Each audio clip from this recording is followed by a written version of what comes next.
Welcome back. The War Within Alpha is undoubtedly soon. In fact, I think it's probably going to be next week or the week after that. Season 4 comes out the 23rd of April, and if you take a look at the roadmap, well, you do see War Within Alpha is before Season 4. That means it's time to talk about War Within stuff, the sorts of problems that we should talk about before they show up. Now, you might have missed it, but a while ago, there was a bit of a drama, a discourse, one could say, over hero talents. And to put a long story short, parts of the community are uniting to ask Blizzard essentially why they did the feature.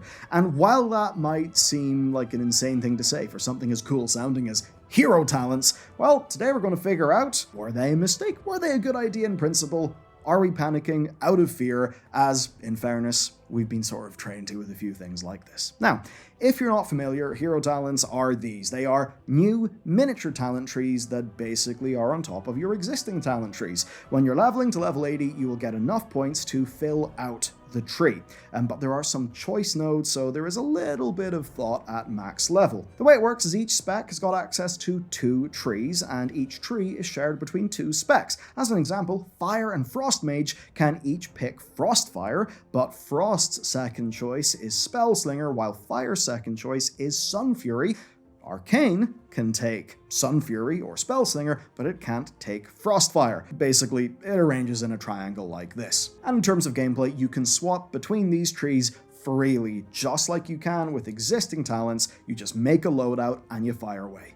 Now, if you're looking at that and you're basically thinking, how the hell could that be a divisive thing? Well, there's a chance you could be a Paladin or a Death Knight player, because you guys are getting some undeniably cool stuff. I mean, come on, Rider of the Apocalypse. That's neat. But some classes don't have that luxury, and I'm looking at you, Beast Mastery Hunters in particular. As an example, the Hunter's Pack Leader tree has been resoundingly received by players as it exists, and yup, that sure is a thing they're adding to the game. The reason why people have had that muted, to put it mildly, response is it's essentially passives and there's not a whole lot else. Another one that's seen some criticism is the Spellslinger Mage. I mean, the title certainly evokes the fantasy of a rapid casting mage firing off magic everywhere, but in reality, it makes your existing spells just shoot out some splinters for mostly passive effects. Now, there are some trees that are adding some really good gameplay, like Druid of the Claw, which adds weaving between bear and cat form in combat, and that is some proper old-school druid fantasy that people are excited about. But they also have got a tree that is basically all passives, Windstalker, which essentially is just passively boosting the hots and dots of Feral and Resto. And that's kind of the struggle. Some are awesome to think about, some less so. But in a way, that actually feels kind of intentional. They're trying to give players a choice.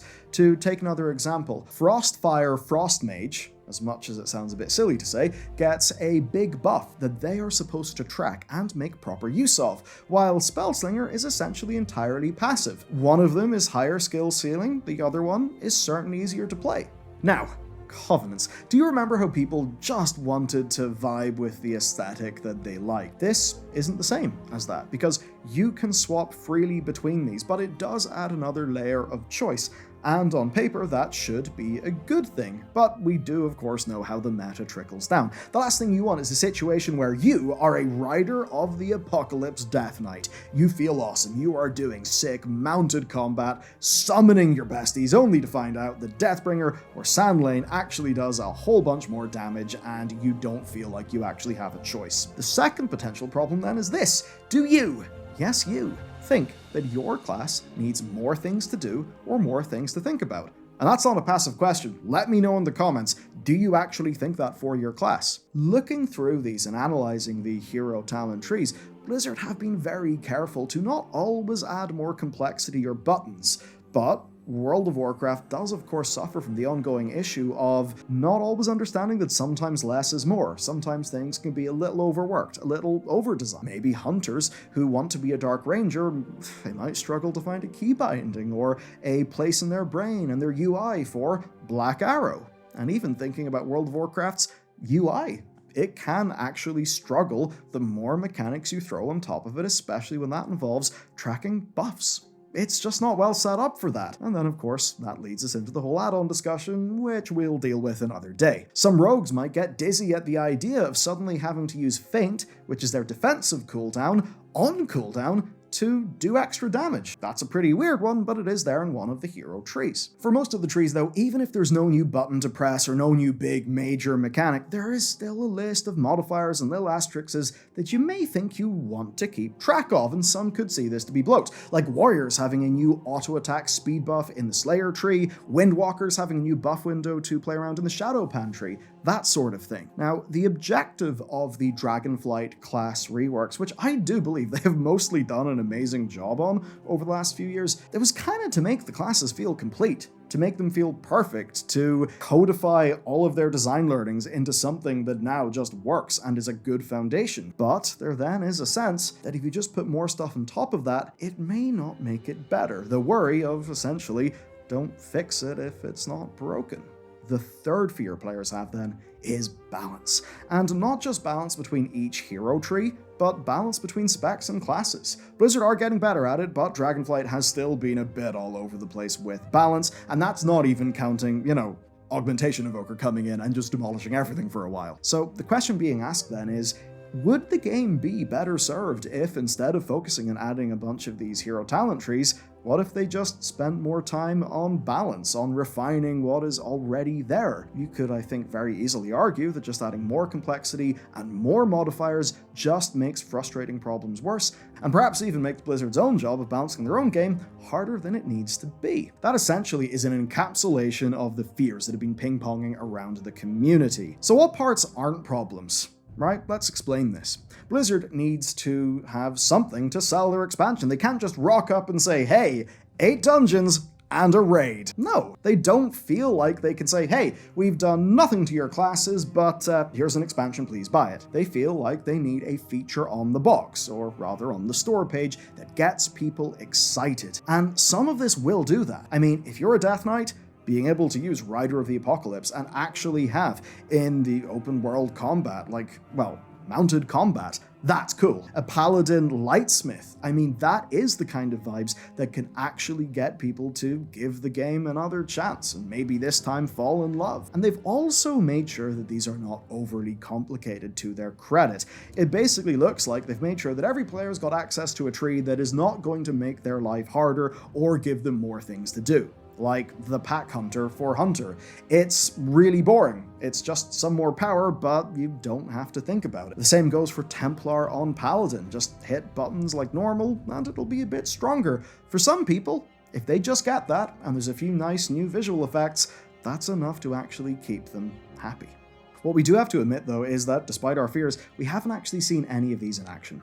One of the comparisons people make is to theoretical class skins, and while these are not those, they do promise some new visuals, some new sound effects. And remember, this is a game. You don't play a game by reading tooltips, you play a game by hitting buttons. Along with that, there's animations, there's visuals, there's the pacing of a spec. That sort of game feel, we can only see how that shapes up when we're actually playing with it on the alpha. And remember, Blizzard did say they wanted to show these things to us early, get feedback early. So there is every chance that a lot of those criticisms could actually be met. Lastly then, developer resources and maybe even a bit of opportunity cost. Because realistically, this all will be the class team just doing what they think is cool. If this didn't exist, they wouldn't suddenly be able to just make a new raid or make a new game mode because, funny enough, if you're a class designer, you probably don't just turn around, greenlight a new raid, and go and make it. So what's the answer to this so-called drama then? Well, honestly, I think it all goes back to the power infusion debate in a way,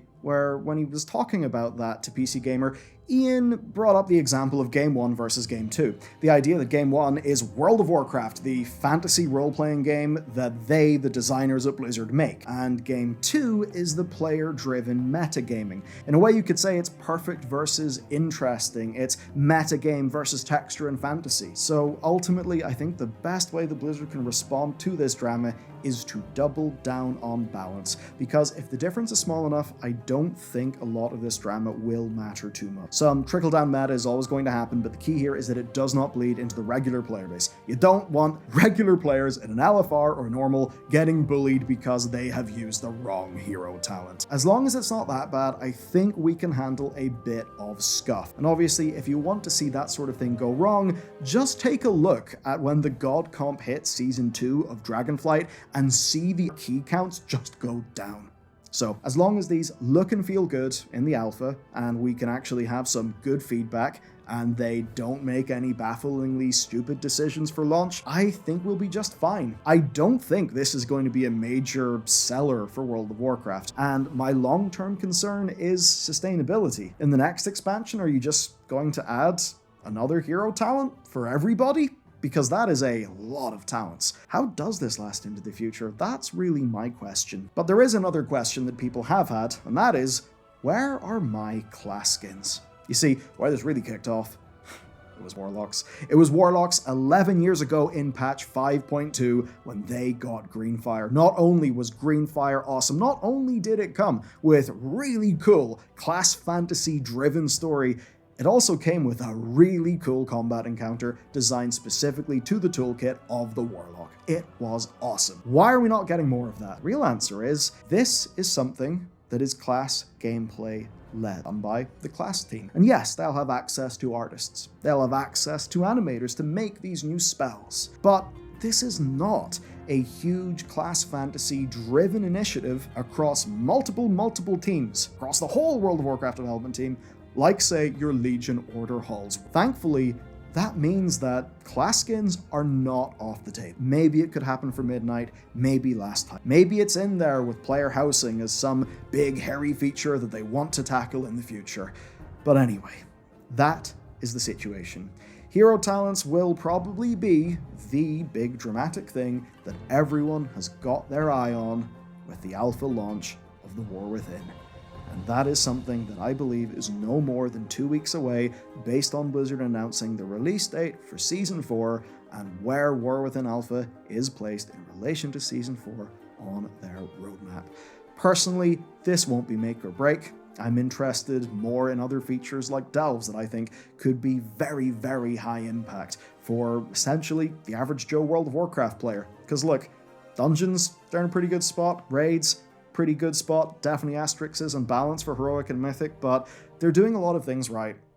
They just need to not cock this up, and I think it should be pretty smooth sailing. Let me know what you think. Are you excited for the hero talents for your main spec and your main class? That's not an idle thing. I actually want to know. Blizzard have previewed loads of them. What do you think? So, let me know.